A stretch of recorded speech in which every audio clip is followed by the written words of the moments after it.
Doug, you were just a teenager when you were drafted into the Army. What went through your head the first couple of weeks knowing that you're going to be in the military? I guess basically it was just, I felt it was my obligation. All the rest of this little town of a little over 400 people, and of course in our high school, there were my brother and my best buddy's brother and my best buddy and one of my classmates. A couple of them behind me, they all were going to Vietnam, and I just felt like it was probably my obligation when they said, we're going to draft you. I need to do whatever my country tells me to do. Now, you were recently married and you went in. What was basic training like? What was it like being away from your new wife? Well, now basically, I went in February, and we didn't get married until July. When I came home from basic and AIT, which I got drafted in January or February, I came home the first part of July. We got married the 12th of July, and 12 days later, I was in Vietnam. And what was it like in Vietnam? Probably one of the prettiest countries you ever seen. It's a shame it had ever been shot up and everything, but it was a country that had been war struck for years before the United States got there, and it just got more war struck after we got there. Beautiful country. Would have loved to have been there under different circumstances. What were some of your duties when you were overseas? I was first 11 months I was over there. Of course, when I got drafted and went through my basic AIT, I was supposed to be a truck driver, but those positions ended up being filled when I got over there, so they seen that I had fired an expert on machine guns, so they made me a machine gunner. And we actually we escorted the convoys to all the artillery bases and took projos and powder and troops to all the artillery bases, and our job was to protect them as we went. Now, obviously, the war had already started before you went in. You probably saw media reports or heard of what was happening over there. When you went in, did you go in with this is how it's going to be and were shocked to see it wasn't that way? No, because I'd already had a classmate that had been there. He was the same grade with me. He's actually a year over me, so he'd been in a year earlier, and he got killed over there. And I'd gotten a letter 2 weeks prior to his death that he said he'd never make it out of there. So when I got drafted and went over, I figured maybe I had a 50-50 chance of making it out too. So I went in with the thought that, you might not make it, and you might make it. What would you say are maybe your most memorable moments being overseas in Vietnam? Going on R&R? No. No, it was, I don't know, I guess it's the camaraderie of all the guys, that you meet and everything, and you depended on. Everybody depended on everybody to cover one another's back. There's a lot of memories there. And when I came back from, actually, I said R&R with my wife, one of the guys that I had got to know real well had got me lined up to where I could actually get out of the field and get off the road and stay back at the company, and I became the supply sergeant and the company armor. So therefore I ended up staying an additional 4 months over there. So when I got back, I ETS'd out. In other words, I got out of the military.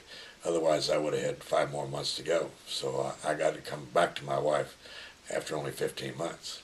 Now, you and your wife rode every day, and we'll get to that in just a second, but you told me about an incident where you had seen some people that were from this community, from quarter overseas in Vietnam. What was that like?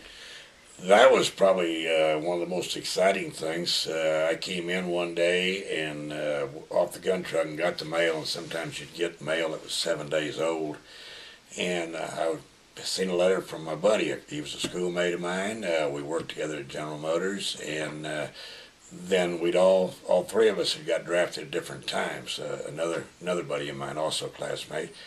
Anyway, I got a letter, and as I opened it up and read it, he said he was stationed at LZ Sharon. He just got in Vietnam.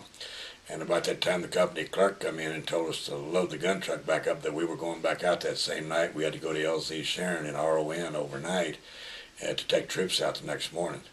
So you can imagine, that was just one instance. The next one was 5 months later, this other buddy of mine that I went to school with, and we worked at General Motors together and drove back and forth every day. He showed up from Germany, and the same day he showed up, I ran into him, and we were stationed about 75 yards apart the rest of my time over there. So yeah, that's pretty good experiences.